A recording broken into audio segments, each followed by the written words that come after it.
Tes 1. Assalamualaikum warahmatullahi wabarakatuh. Bismillahirrahmanirrahim. Innal hamdalillah nahmaduhu wa nasta'inuhu wa nastaghfiruh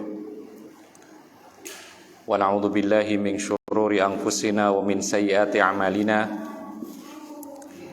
May yahdihillahu fala mudhillalah wa may yudlil fala hadiyalah. Asyhadu an la ilaha illallah wahdahu la syarika lah wa asyhadu anna Muhammadan abduhu wa rasuluh salawatullahi alaihi wa ala alihi wa sahbihi wa man tabi'ahum bi ihsanin ila yaumiddin wa sallama tasliman katsira, amma ba'd. Ikhwana fiddin, azakumullah, para jamaah Masjid As-Salihin yang dimuliakan oleh Allah Subhanahu wa taala. Puji syukur kepada Allah Subhanahu wa taala yang telah melimpahkan kepada kita berbagai nikmatnya sehingga kita bisa menjalani Ramadan sampai hari kesekian dengan sebaik-baiknya. Kaum muslimin yang dimuliakan oleh Allah Subhanahu wa taala, bulan Ramadan yang diisi dengan puasa, mungkin kita mengatakan 1 bulan penuh 30 hari atau 29 hari. Artinya kita bisa mengatakan bahwa bulan Ramadan cukup lama, 1 bulan penuh. Tetapi Allah Subhanahu wa taala menyebutkan dalam Al-Quran tidak seperti yang kita katakan. Kalau kita mengatakan bulan Ramadan itu 1 bulan penuh lama, ternyata Allah hanya mengatakan Ramadan itu adalah ayyaman ma'dudat, beberapa hari yang sangat terbatas. Artinya Ramadan ini hanya beberapa hari yang bisa dihitung dan sangat cepat. Dan demikianlah kondisinya akhir zaman.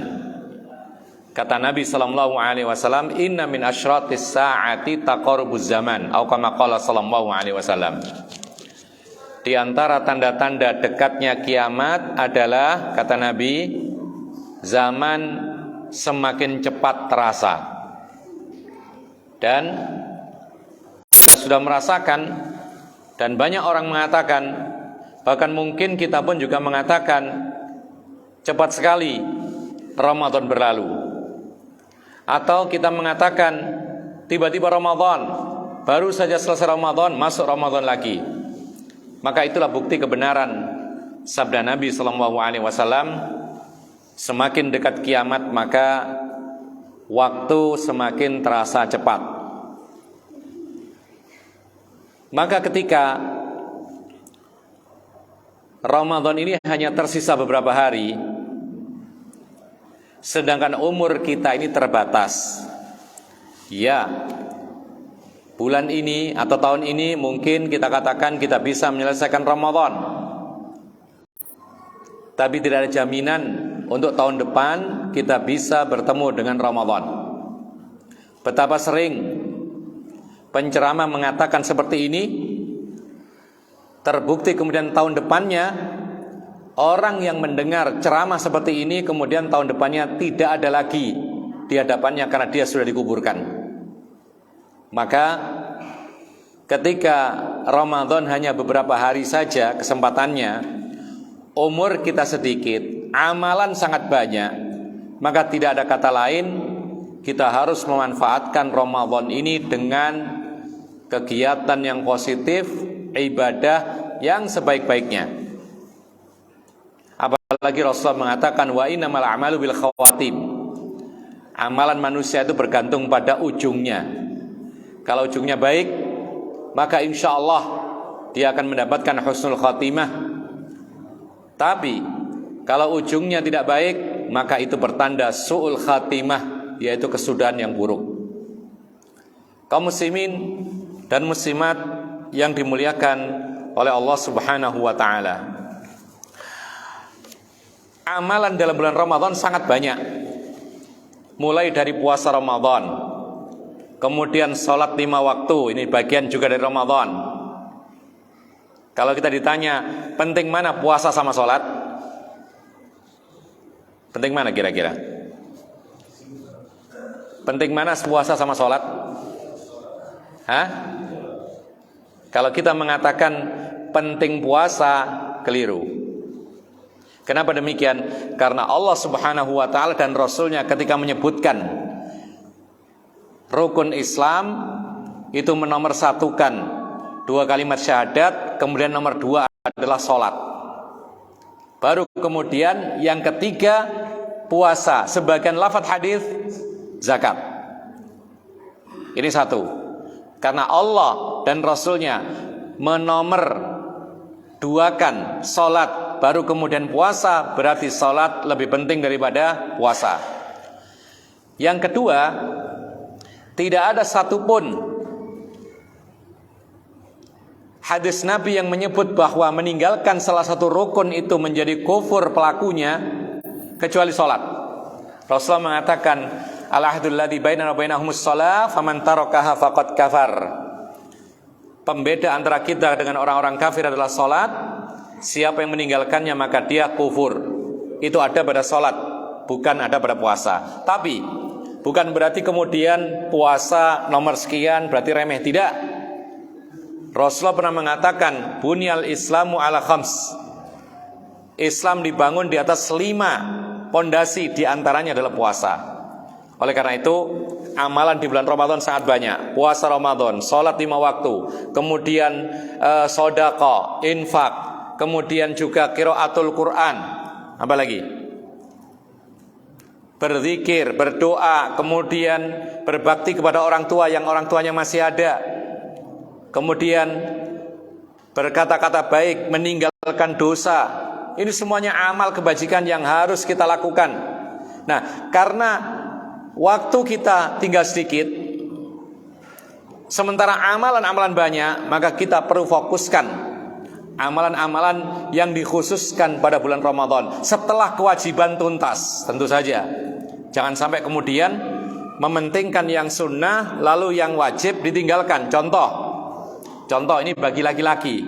Kita jumpai ada orang yang mengejar sholat tarawih di masjid 30 full, 30 malam, ya, full di masjid tarawih. Sementara sholat fardunya kadang-kadang libur atau sholatnya di rumah. Maka ini salah faham. Kenapa demikian? Berarti dia mementingkan sunnah, mengabaikan yang wajib. Atau misalnya sebentar lagi sebelum terakhir Ramadan, ada aktivitas yang selalu dilakukan Rasulullah di 10 akhir Ramadan, yaitu i'tikaf. I'tikaf hukumnya sunnah, sepakat para ulama. Ada orang i'tikaf, mengejar i'tikaf 10 terakhir Ramadan, ya, 10 akhir Ramadan, tetapi dia mengabaikan kewajibannya. Apa itu contohnya? Contohnya mengabaikan keluarganya. Keluarganya nggak diurus. Anak-anak kecil yang dia miliki terlantar kesana kemari, tidak digubris. Ini pun juga keliru.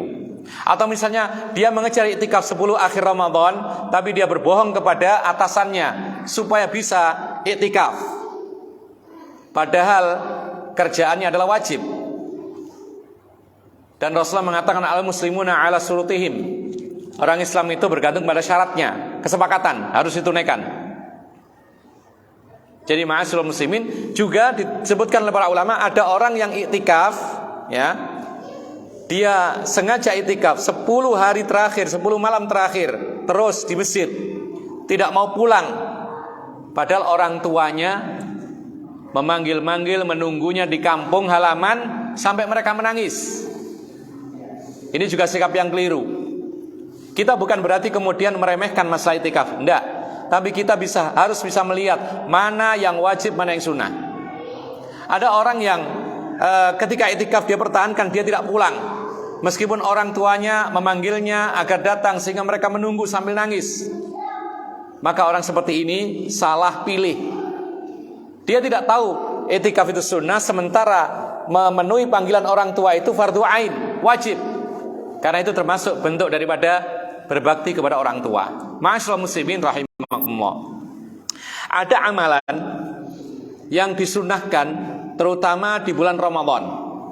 Terutama di bulan Ramadan. Apa itu? Perbanyak zikir. Berzikir. Rasulullah SAW pernah ditanya, ayus shaibina a'dhamu ajran. Wahai Rasulullah, orang puasa yang bagaimana yang paling besar pahalanya? Ya, ini setelah menuntaskan kewajiban-kewajiban ya.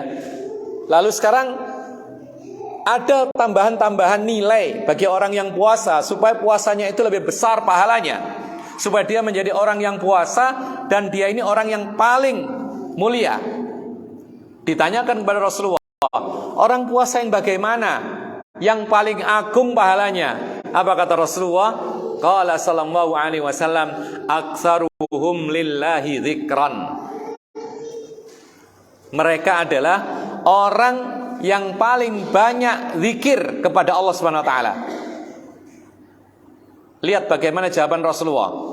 Hadis ini dikuatkan oleh Ibnu Qayyim, demikian pula Ibnu Mubarak dan lain sebagainya. Jadi yang penting adalah orang yang berpuasa kalau ingin puasanya baik, setelah menuntaskan kewajibannya, lalu perkara sunnah dikuatkan. Di antaranya apa? Zikir. Yang paling agung pahalanya orang puasa adalah yang paling banyak berzikirnya. Lihatlah bagaimana Rasul menjawab ini. Andaikan. Dan zikir ini amalan yang paling mudah dan bisa dilakukan oleh siapapun, tua, muda, laki, perempuan, bisa berzikir. Bahkan kaya, miskin, semua bisa. Coba seandainya Rasulullah menjawab yang paling agung pahalanya orang berpuasa adalah orang yang paling banyak sedekahnya, kesian orang miskin, kalah. Atau misalnya seandainya Rasulullah menjawab orang yang paling bagus, yaitu puasanya adalah orang yang paling banyak sholatnya, kasihan orang yang lemah, atau kasihan wanita-wanita yang berhalangan, yang tidak bisa sholat, kalah lagi. Atau misalnya orang yang paling banyak khatam Quran, misalnya kasihan orang yang gak bisa baca Quran, kalah lagi. Tapi Allah memberikan keadilannya. Yang paling bagus pahala puasa orang itu adalah yang paling banyak berzikir kepada Allah. Dan zikir ini siapapun bisa melakukannya. Yang paling banyak zikirnya berarti yang paling afdol. Berzikir dengan lafaz apapun, tasbih, subhanallah, alhamdulillah, la ilaha illallah, Allahu akbar, dan lain sebagainya. Semakin banyak zikirnya, semakin bagus kondisinya, dan semakin besar pahala puasanya. Kemudian selain di masa Ramadan atau di masa puasa, dari sejak awal sampai akhir penuhi dengan zikir, maka dia menjadi manusia yang paling afdol puasanya. Ditambahkan lagi terutama ketika waktu sahur dengan zikir khusus yaitu istighfar. Maka itu ciri khasnya orang-orang saleh. Allah menyebutkan wabil ashari hum yastaghfirun. Ciri-cirinya orang yang bertakwa itu adalah ketika waktu sahur mereka tidak henti untuk beristighfar, mengucapkan astagfirullah, astagfirullah, astagfirullah terus. Oleh karena itu para ulama mengatakan ini adalah solusi bagi siapa saja yang sahurnya selesai lalu kemudian menunggu waktu sholat masih ada jeda, jangan tidur. Kalau dia tidur tidak dapat apa-apa. Atau mungkin bangun-bangunnya malas sholat subuhnya. Ada solusi untuk menjadi manusia terbaik, isi dengan zikir terutama istighfar. Sampai ketemu subuh, sampai sholat subuh, isi dengan istighfar. Dan itu ciri khasnya orang-orang yang bertakwa. Ini satu. Jadi zikir dengan zikir apapun, yang penting itu adalah mengagungkan Allah, mengucapkan kalimat tauhid, mengucapkan la ilaha illallah, Allahu akbar, subhanallah, subhanallah bihamdi, subhanallah azim, astaghfirullah, dan lain sebagainya. Ini menjadi orang-orang yang paling bagus puasanya. Lalu yang kedua, selain zikir secara umum, yaitu berzikir termasuk zikir adalah qiraatul Quran. Kita tanya sekarang kepada diri kita sendiri, sudah berapa banyak kita membaca Al-Quran? Sebanyak apa kita membaca Al-Quran? Ini hari yang keberapa? Hari yang ke-17 ya? 17. Ya, ini harinya, hari 17 ya. 17 Ramadan. Kira-kira kita sudah berapa banyak baca Quran? Kalau ternyata satu juz belum selesai, subhanallah. Padahal bulan Al-Quran ya bulan Ramadan. Bulan Ramadan disebut Syahrul Quran. Dan Quran itu adalah zikir yang paling afdal. Kalau kita bisa berzikir subhanallah, alhamdulillah, Allah Akbar, kenapa kita tidak bisa membaca Al-Quran? Rasulullah ketika ditanya oleh sahabatnya, sebagian sahabatnya Abdullah bin Amr bin As, dia bertanya kepada Rasulullah, wahai Rasulullah, berapa banyak aku baca Quran? Selesai, maksudnya ini di luar Ramadan. Rasulullah mengatakan iqra'hu fi syahr. Rasulullah mengatakan bacalah, selesaikan Al-Quran itu dalam waktu sebulan, kalau bisa. Berarti satu hari satu juzuk, ya, satu juzuk. Lalu orang ini, sahabat ini mengatakan, wahai Rasulullah, aku masih bisa lebih banyak lagi. Maka Rasulullah mengatakan iqra'hu fi ishrin. Kalau kamu ingin lebih, bacalah Al-Quran, selesaikan 30 juzuk itu dalam waktu 20 hari. Berarti sehari berapa? 30 bagi 20 1,5. Ya, 1,5. Kemudian dia minta lagi, terus dikasih tambah oleh Rasulullah sampai iqra'u fi sab'in, bacalah dalam waktu 7 hari selesai. Minta lagi, akhirnya Rasulullah mengatakan, bacalah dan tuntaskan bacaan Quranmu semuanya itu dalam waktu 3 hari. Lalu Rasulullah mengatakan, la yafqah man qara'al Qur'ana fi aqalla min thalath. Tidak akan bisa paham orang yang menyelesaikan bacaan Quran, yaitu tuntas, dalam waktu kurang dari 3 hari. Lihat bagaimana Rasulullah memberikan petunjuk. Pertama, orang bertanya, berapa banyak baca Quran? Sebulan selesai. Artinya sehari 1 juzuk. Kalau kita sudah lancar membaca Al-Quran, kenapa tidak? Kenapa tidak mungkin kita ini membaca Al-Quran sehari 1 juzuk saja? Dan itu tidak berat. Kalau kita mau membagi, bagilah waktu-waktu sholat. Kalau 1 juzuk itu 10 lembar, ya, 10 lembar, Quran cetakan Madinah, itu 10 lembar 1 juzuk. Berarti 1 kali sholat, atau dibagi 5, berapa lembar? 10 bagi 5 berapa? Cuma 2 lembar. Anggap saja kita, waktu kita sisihkan setelah sholat berjamaah, duduk sebentar, baca 2 lembar. Setiap sholat 2 lembar. Setiap sholat 2 lembar, 2 lembar, 2 lembar. Berarti sehari 10 lembar 1 juzuk. Maka pastikan sebulan khatam. Paling tidak seperti itu.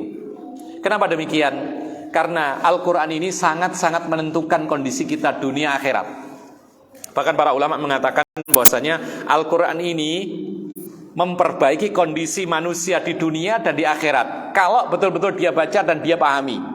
Makanya nggak hanya baca, berusaha dipahami. Kebiasaan kita baca saja, sekarang tambahkan, ambil terjemahan, baca terjemahannya, agar mengerti isi Al-Quran. Kenapa demikian? Al-Quran adalah sahabat terbaik kita, akan memperbaiki kondisi kita di dunia dan di akhirat. Lihat bagaimana Rasulullah mengatakan tentang berkahnya Al-Quran. Karena memang Al-Quran itu berkah. Disebutkan oleh Allah, kitabun anzalnahu ilaika mubarakun liyadabbaru ayati. Inilah kitab suci Al-Quran kami turunkan kepada engkau, penuh dengan berkah, agar manusia mentadaburinya. Jadi syaratnya Al-Quran itu menjadi berkah bagi kita kalau kita mau mentadaburi ayat Al-Quran. Kalau sekedar baca saja tidak. Karena dalam Al-Quran itu semua disebutkan, tibyanan likulli syai', penjelasan segala sesuatu ada dalam Quran. Nah, kaum muslimin dan muslimat yang dimuliakan oleh Allah Subhanahu wa taala, ambil satu contoh misalnya keberkahan Al-Quran di dunia. Rasulullah mengatakan, innal baita la yattasi'u ala ahlihi wa tahdhuruhul malaikatu wa tasjuruhu syayatinu wa yaqturu khairuhu an yuqra'a fihi. Hadis ini dikeluarkan oleh Imam Darimi dari Abu Hurairah secara mauquf. Jadi di situ dikatakan sesungguhnya rumah itu akan terasa lapang lapang luas. Sebagian memaknakan akan dimudahkan rezekinya. Itu sebagian maknanya begitu. Jadi sebagaimana lafadznya hadis, rumah itu akan terasa lapang luas. Mungkin rumah kita sempit, ya, tipe 36 atau mungkin lebih kecil. Meskipun kecil akan terasa luas. Satu, bagi penghuninya, para malaikat yang membawa rahmat akan hadir ke dalamnya. Dua, kemudian setan pun akan lari dari rumah itu. Dan di dalam rumah akan penuh dengan kebaikan. Kapan itu? Kalau rumah itu dibacakan Al-Quran. Ini berkahnya Al-Quran. Kalau kita baca, kita tadaburi. Apa tadi? Yang pertama, rumah terasa luas, lapang. Kadang-kadang mungkin ada orang merasa, kok nggak nyaman rumah saya ini. Padahal rumahnya mewah, AC, semua ada di rumah. Tapi kenapa tidak nyaman? Di antara sebabnya adalah karena rumah tersebut kurang dibacakan Al-Quran. Bisa jadi. Atau sebab yang lain.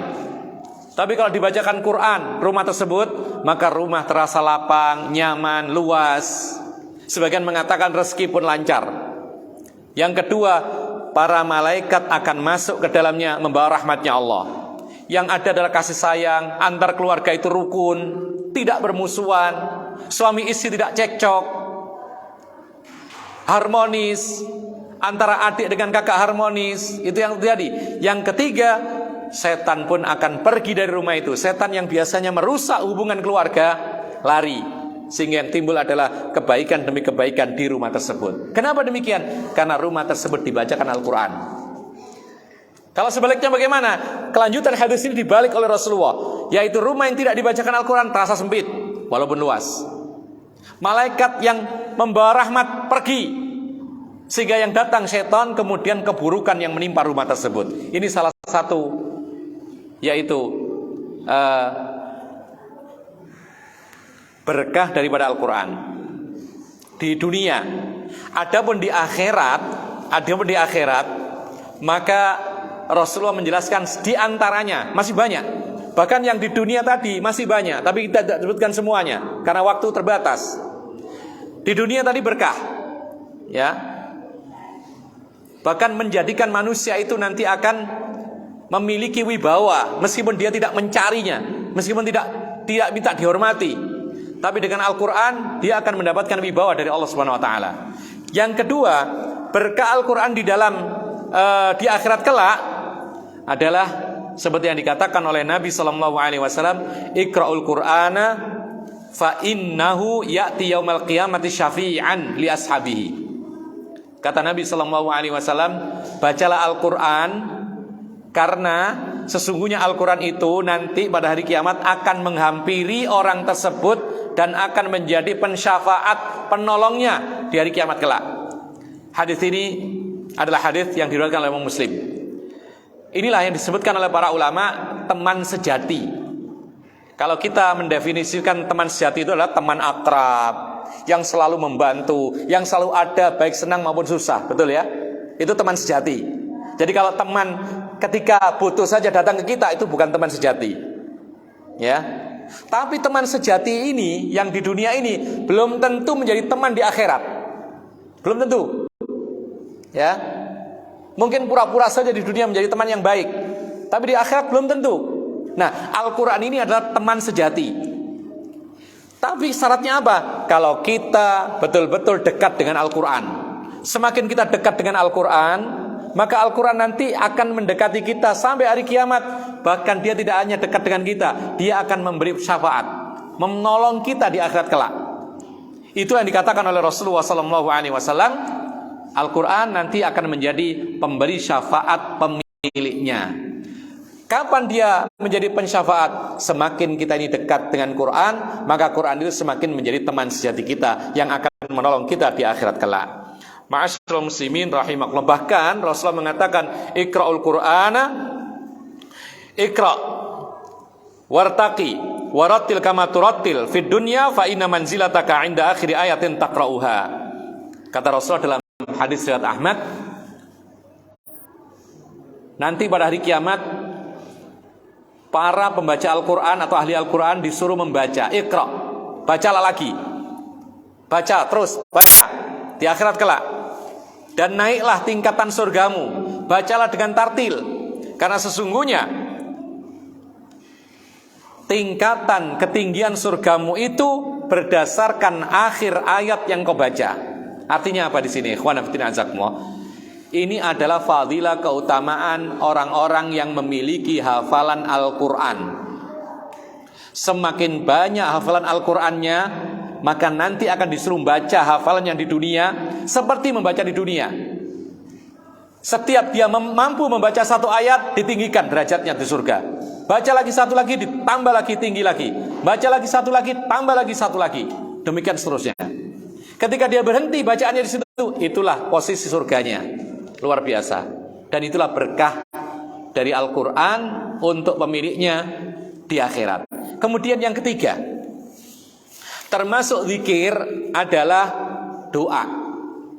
Termasuk zikir adalah berdoa. Dan kita harus mengatakan bahwasanya Ramadan adalah kesempatan kita untuk banyak-banyak berdoa, karena Ramadan ini bulan mustajab. Bulan mustajab. Bulan yang mana doa akan dikabulkan oleh Allah Subhanahu wa taala. Seperti contoh, Rasulullah pernah menyebutkan tentang hadis-hadis berdoa ketika puasa Ramadan. Kata Rasulullah SAW, "Thalathatun la turad da'watuhum wa dzakara as-saim hatta yuftira." Diriwayatkan oleh Imam Ahmad dengan sanad yang sahih. Rasulullah mengatakan ada 3 kelompok yang doanya tidak akan ditolak, pasti dikabulkan oleh Allah Subhanahu wa taala. Yang pertama, yang kedua, demikian dan demikian. Lalu yang ketiga di antaranya Rasulullah mengatakan, yaitu orang yang sedang puasa sampai berbuka. Itu semuanya waktu mustajab. Kapan mulai puasa? Ketika terbit fajar. Ketika waktu subuh itu mulai puasa, start. Maka saat itulah mulai diterima doa. Setiap doa akan dikabulkan oleh Allah. Pagi, siang, sore, menjelang maghrib, sampai maghrib, itu terus dikabulkan doanya oleh Allah Subhanahu wa taala. Itulah yang dikenal dengan istilah Ramadan syahru ijabatid doa. Ramadan itu bulan dikabulkannya doa manusia. Ini di harinya, pagi, siang, sore. Bagaimana malamnya?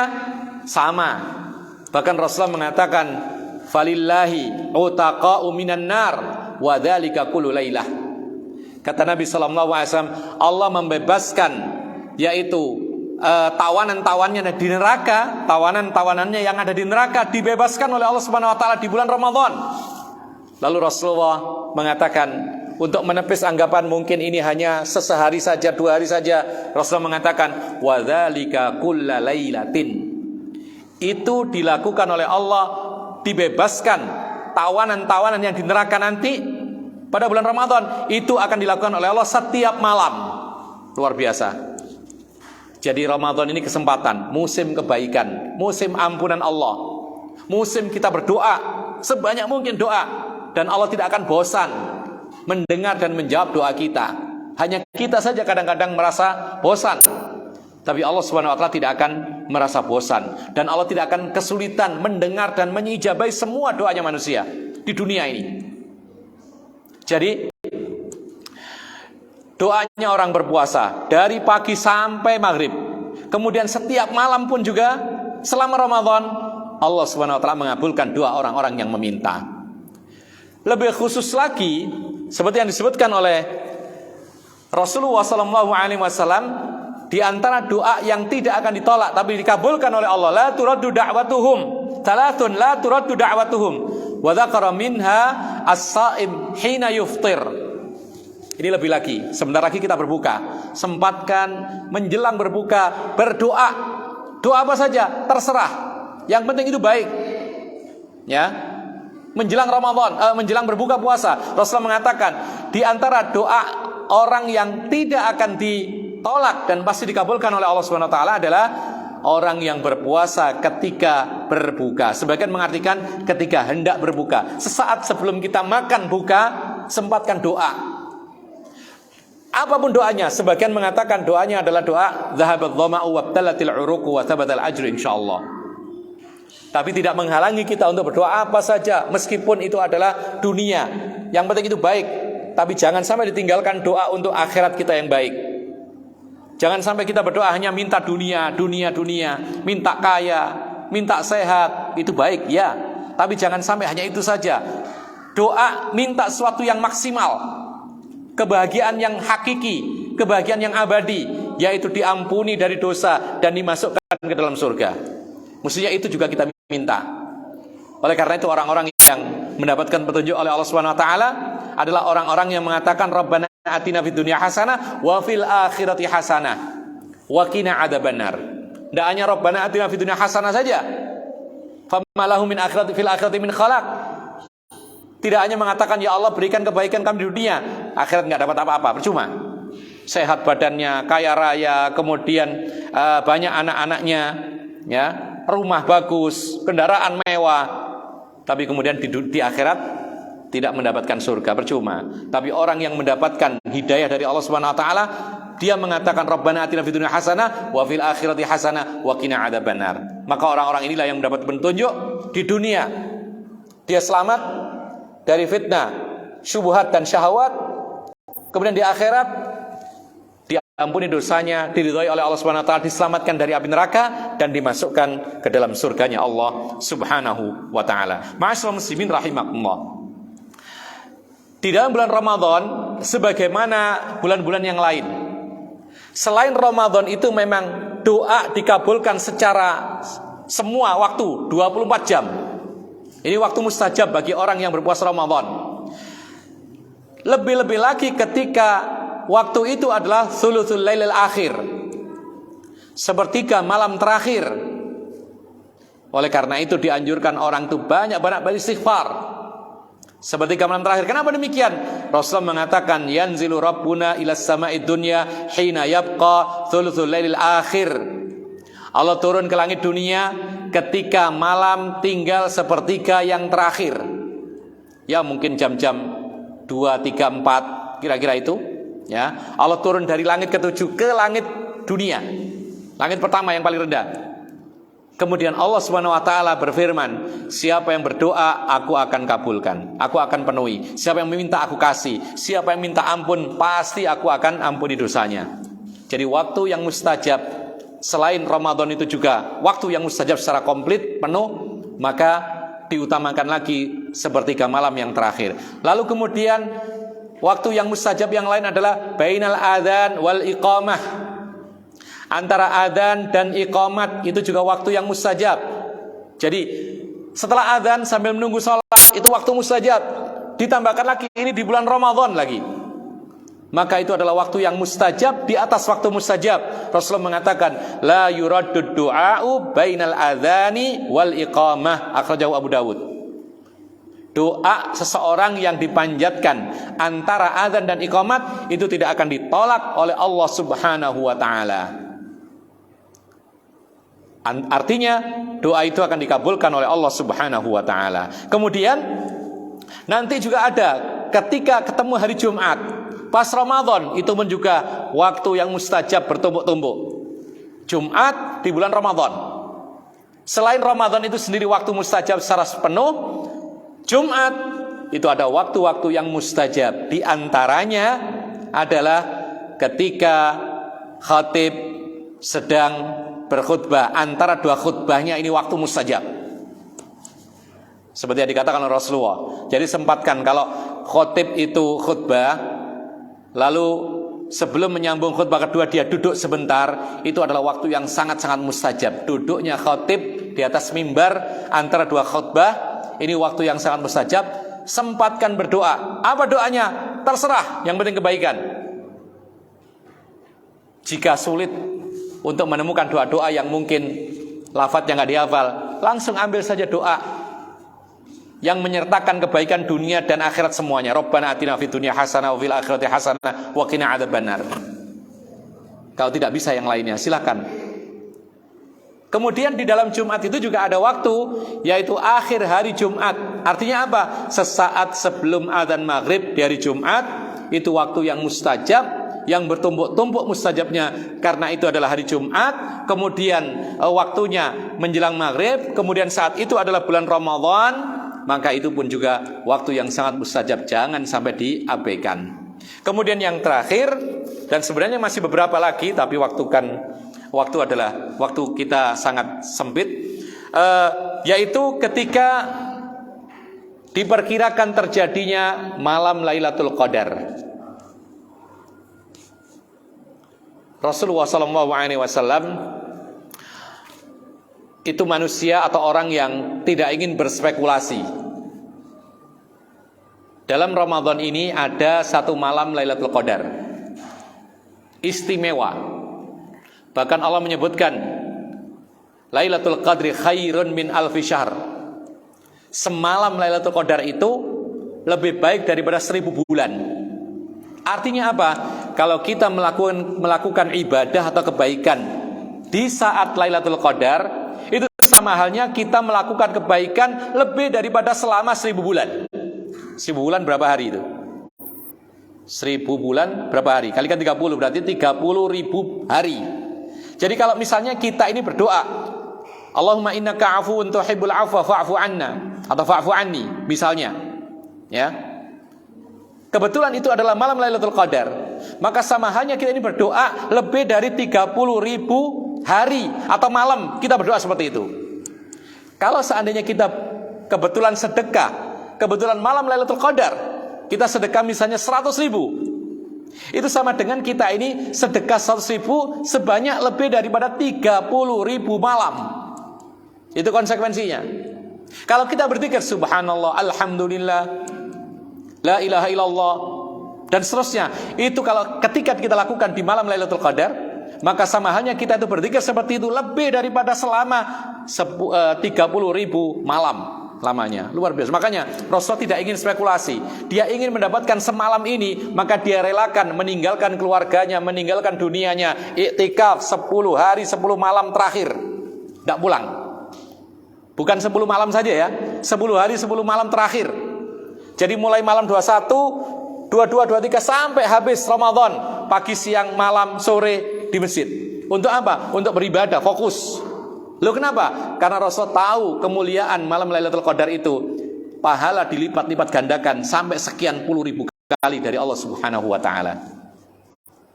Oleh karena itu, ma'asyiral muslimin rahimakumullah, inilah kemuliaan Ramadan, secuil kemuliaan Ramadan. Artinya Ramadan ini diantara yang paling mendasar yang kita sampaikan tadi adalah Ramadan ini bulan yang mana doa yang dipanjatkan pasti dikabulkan oleh Allah Subhanahu wa taala, asalkan terpenuhi syaratnya, menjauhi hal-hal yang haram, makanan minuman yang haram, pakaian yang haram dijauhi, tidak tergesa-gesa ketika berdoa, mentaati Allah Subhanahu wa taala, menjauhi larangannya, pasti enggak ada tidak, pasti dikabulkan oleh Allah Subhanahu wa taala. Kenapa? Karena janjinya Nabi SAW, orang yang berdoa kalau terpenuhi syaratnya pasti dikabulkan. Pengabulan dari Allah kadang kontan, kadang diberi tapi sisi yang lain, kadang disimpan oleh Allah di hari akhir, kemudian disempurnakan balasannya atau permintaannya itu lebih sempurna di akhirat kelak. Aqulu hadza wa astaghfirullah li wa lakum innahu huwal ghafurur rahim. Subhanakallahumma bihamdika asyhadu an la ilaha illa anta astaghfiruka wa atubu ilaik. Assalamualaikum warahmatullahi wabarakatuh.